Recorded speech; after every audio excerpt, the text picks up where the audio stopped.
So the game yesterday, Harry Kane has had 49 goals, scored the penalty. But, Great penalty, by the way. Yeah, but that's him, right into that side netting. But overall, Mr. Ambrose, what did you make of England's performance? I know maybe first half wasn't great, but as a whole, do you think Gareth Southgate's learned anything from the squad in the game yesterday? He'd have learnt a few players can step up. Unfortunately, I didn't actually watch the full game. I was travelling home from talkSPORT, but I got to see the highlights. I'm sure you listened to the commentary. I did on talkSPORT. It was great. But yeah, from what I think he's learnt is, I think Gerhi has stood up to the test of international football. Ben White, I think he's learnt a lot about Ben White having to step in last minute. I think that goes down really well. Then moving him to right back, I think he's very versatile, so he'd have learnt that. Conor Gallagher, I think he's learnt he could start now for England. I think he's learnt that because he was fantastic. I watched the highlights, brilliant. And Harry Kane, he learns that he is Mr. Reliable when it comes to scoring goals. So he makes a really good point about the Harry Kane and about the whole England midfield now. Throughout the Euros, as we saw, it was always Rice and Phillips. They had that really good understanding. They really hit it off. Yeah. Are we saying then that maybe because Calvin Phillips, and it's unfortunate that he's had a lot of injuries this season, that's the spot that's up for grabs? Because Declan Rice, I think, is a shoe on to start for England.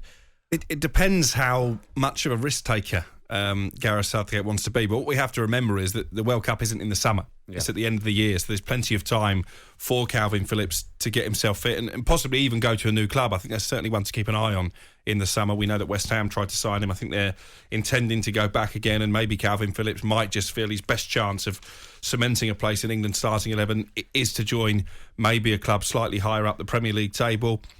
I thought Gallagher was excellent as well.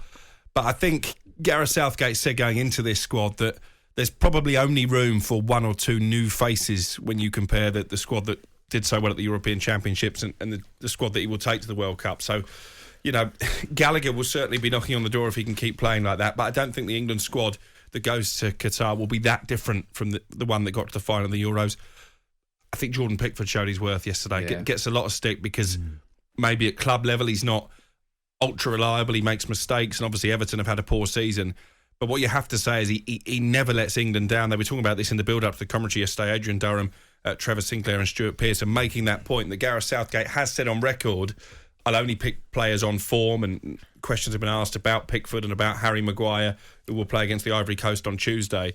But in both instances, when they turn out for England, their levels are better than what they've produced at a club level. And Pickford made some terrific saves in that first half. Do you know what? My only thing with that, and I get that if you've not let him down for England, he tends to give you a bit of a looser leash. Do you know what I mean? In terms of, you haven't necessarily got to be at it every single week for your club, right?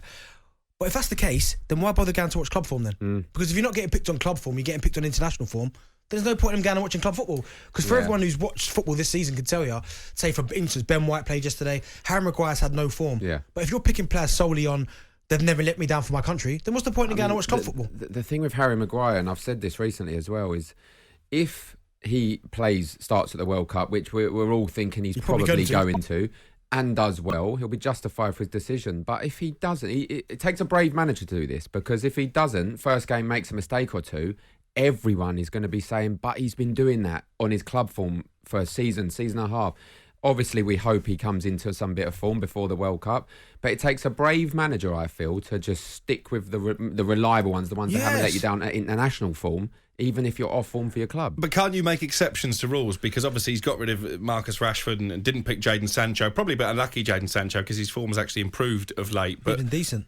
But there's a couple of players there. I mean, he couldn't leave out Jordan Pickford from the squad. That was never going to happen. No, I do think Ramsdale would have got a start. I don't think he's been that bad, Jordan Pickford. Like, his form's fallen off a cliff. His form's not been as bad as Harry Maguire's form, for instance. So you can justify picking Jordan Pickford.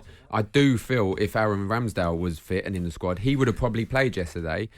Albeit, I think Jordan Pickford will start the first game of the World Cup. But it's difficult. We're all hoping that everyone that does play does come into a bit of form. Like you said, Crookie, the World Cup's not until November. So it gives you that first 3 or 4 months of the season to get into some form before you go into it.